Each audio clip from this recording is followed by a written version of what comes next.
হাইকোর্টে দুর্গা বলা হয় অমৃতা সিনহাকে, সত্যি এমনি এমনি বলা হয় না। একই যাত্রায় যে পৃথক ফল হওয়া সম্ভব নয় তা পরিষ্কার বুঝিয়ে দিলেন অমৃতা সিনহা। আবারও ধর্ষণের শিকার হলেন এই রাজ্যের মুখ্যমন্ত্রী। হাইকোর্টে চোখে আঙুল দিয়ে বুঝিয়ে দিলেন যে সবার জন্য একই নিয়ম থাকবে, কারুর জন্য আলাদা নিয়ম থাকবে না।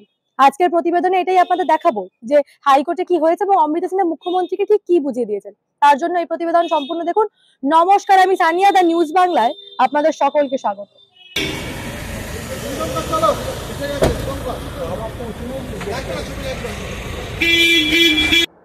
আপনারা জানেন বিধানসভায় স্পিকার নির্দেশ দিয়েছিলেন যে কোনো বিধায়ক এবার থেকে বিধানসভায় নিরাপত্তা রক্ষী নিয়ে ঢুকতে পারবেন না।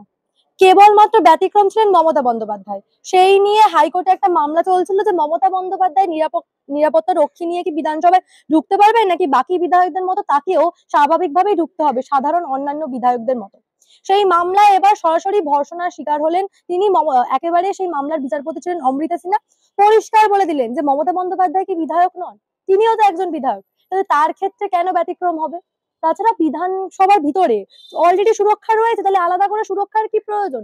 পরিষ্কার বলে দিলেন অমৃতা সিনহা। 1 সেপ্টেম্বর থেকে যে নিয়ম চালু করা হয়েছিল যে কেবলমাত্র বিরোধী বিধায়করা নয় বরং শাসক দলের বিধায়করা কেউই এবার থেকে নিজের নিরাপত্তা রক্ষী নিয়ে বিধানসভার ভিতরে ঢুকতে পারবেন না, এবং সেই বিষয়ে মুখ্যমন্ত্রী কেন নিজের নিরাপত্তা রক্ষী নিয়ে ঢুকবেন তা নিয়ে হাইকোর্টের দৃষ্টি আকর্ষণ করেছেন শুভেন্দু অধিকারী।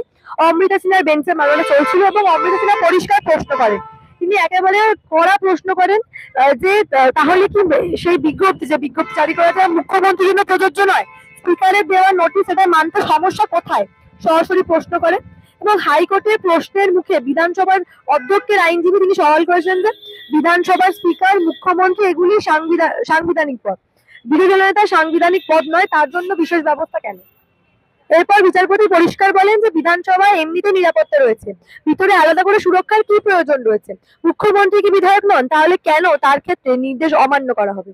অর্থাৎ কোথাও গিয়ে অমৃতা সিনহা পরিষ্কার বুঝিয়ে দিয়েছেন যে একই যাত্রায় পৃথক ফল তিনি হতে দেবেন না। এদিকে আবার হলফনামা দিয়ে ব্যাখ্যা জানানোর দাবি করেছিলেন যে বিরোধী দলের নেতার আইনজীবী।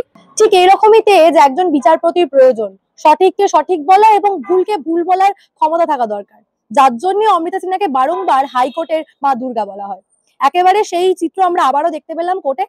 এবং এই বিষয় নিয়ে তিনি এই প্রসঙ্গে আরেকটা কথা বলেছেন যে বিরোধী দলের নেতা তিনি কি কোনোভাবে বিধানসভায় ভেতরে যেতে অসুরক্ষিত বোধ করছেন?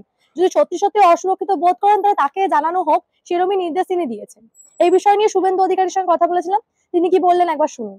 মুখ্যমন্ত্রী নিরাপত্তা রক্ষী নিয়ে প্রবেশের মামলায় অমৃতা সিনহা কড়া জবাব দিলেন। তিনি বললেন মুখ্যমন্ত্রী কি বিধায়ক নন, তার জন্য গতকাল ছিল 16 জানুয়ারি রেখেছেন। আমি তো পিটিশনার, আমি বলবো না। এখানে কোর্টের অর্ডার হয়েছিল অল বিধায়ক আর ইকুয়াল। আপনি দেখবেন বিধানসভার ফ্লোরে স্পিকার ছাড়া সকলের চেয়ার কিন্তু সমান থাকে। আবার মন্ত্রিসভায় মুখ্যমন্ত্রীর চেয়ার আলাদা থাকে, তিনি একা থাকেন, মন্ত্রীরা আলাদা থাকে প্রশাসনিক কর্তৃ হিসেবে। বিধানসভায় অল ইকুয়াল, 294 ইকুয়াল। ন্যাচারালি এরা ওখানে স্বীকার করেছিল যে আমরা সমস্ত বিধায়কদেরই বিধানসভার নিজস্ব নিরাপত্তা রক্ষী বা কলকাতা পুলিশ বা রাজ্য পুলিশ থেকে নেওয়া নিরাপত্তা দিয়ে দেখবো, অ্যাডিশনাল নিরাপত্তা রক্ষী কারোরই ঢুকবে না।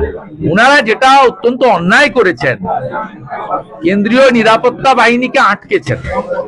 আমাদের আপত্তিটা এখানেই ছিল, আমাদের নিরাপত্তা নিয়ে উই আর নট অরিড। আমরা মার খেয়েছি, ধাক্কা খেয়েছি, আমার মুখের সামনে চড় আনা হয়েছে, আমাকে মহিলাদের দিয়ে ঘেরা হয়েছে। আপনারা যারা গ্যালারিতে থাকেন দেখবেন, মনোজ টিগ্গা মার খেয়েছে, নরহরি মাহাতো মার খেয়েছে, শঙ্কর ঘোষ মার খেয়েছে, বঙ্কিম ঘোষ মার খেয়েছে, several multiple number BJP MLA physically torture, হসপিটালে যেতে হয়েছে। আপনাকে আমি খুব পরিষ্কার ভাবে বলি, আমরা বলেছিলাম কেন্দ্রীয় নিরাপত্তা বাহিনী বর্ডার সুরক্ষা দেয়, বিএসএফ। আপনি তাদেরকে আটকাচ্ছেন, তো অপমান। অথচ তৃণমূলের লোকেরা পুলিশ নিয়ে ঢুকছে। আমাদের আপত্তিটা এইখানে ছিল, আমরা আমাদের নিরাপত্তা রক্ষীকে ঢোকাতে চাইনি। বিধানসভার স্পিকারের পক্ষে লয়ার বলেছিল আমরা নিরাপত্তা দেব, কারোরই ঢুকবে না। তিনি ভায়োলেট করেছেন, মুখ্যমন্ত্রী নিরাপত্তা রক্ষী অ্যালাউ করে। কোর্ট ভায়োলেশন, এই কেস নর্মাল কেস নয়, কোর্ট কন্টেম্পটের কেস। কোর্ট কন্টেম্পটের কেসে বিচারপতি সঠিকভাবেই কালকে বলেছেন, বাকিটা বিচারপতির উপর আমি আস্থা রাখছি। 16ই জানুয়ারি লিখিতভাবে দিতে বলেছেন, লিখিতভাবে দেওয়ার পরে বিচারপতি ঠিক করবেন। তবে আমার প্রাথমিক দৃষ্টিতে মনে হয়েছে বিধানসভার অধ্যক্ষ, মুখ্যমন্ত্রী, সচিব, Kolkata police commissioner, director of security, এরা violation of the court order করেছে, এর কোর্ট কন্টেম্পটে পড়া উচিত। অর্থাৎ একটা বিষয় পরিষ্কার যে অমৃতা সিনহা বুঝিয়ে দিয়েছেন, পরিষ্কার করে দিয়েছেন যে অন্যান্য বিধায়কদের মতো মুখ্যমন্ত্রীও বিধায়ক এবং মুখ্যমন্ত্রীর জন্য আলাদা করে কোনো ব্যবস্থা নেওয়ার প্রয়োজন নেই। বিধানসভার ভিতরে অলরেডি সুরক্ষা রয়েছে, ফলে মুখ্যমন্ত্রী বিধানসভার ভেতরে যদি সুরক্ষিত হন, অন্যান্য বিধায়করা সুরক্ষিত। যদি তিনি মনে করেন তিনি সুরক্ষিত নন, তাহলে অন্যান্য বিধায়করাও সুরক্ষিত নন। এই বিষয়টা একেবারে তিনি পরিষ্কার করে দিয়েছেন। এবং স্পিকারের নিয়ম যে সবাইকে মানতে হবে, অর্থাৎ প্রথমে যেটা বলেছিলাম একই যাত্রায় পৃথক ফল করা যাবে না, সেটা একেবারে তিনি পরিষ্কার বুঝিয়ে দিয়েছেন। মুখ্যমন্ত্রীর পদটা একটা সাংবিধানিক পদ, তার সত্ত্বেও তিনি যেহেতু একজন বিধায়ক, তার জন্য আলাদা করে কোনো ব্যতিক্রম হবে না, তা আবারও পরিষ্কার করে দিলেন অমৃতা সিনহা। সত্যি কি তিনি ঠিক করলেন? এই বিষয় নিয়ে আপনারা কি ভাবছেন অবশ্যই আমাকে জানাবেন দ্য নিউজ বাংলা কমেন্ট সেকশনে। এবং দেখতে থাকুন দ্য নিউজ বাংলা। জেনে রাখবেন, রাজ্য রাজনীতিতে এই ধরনের কোনো ঘটনাই কিন্তু আমরা চেপে রাখতে দেব না।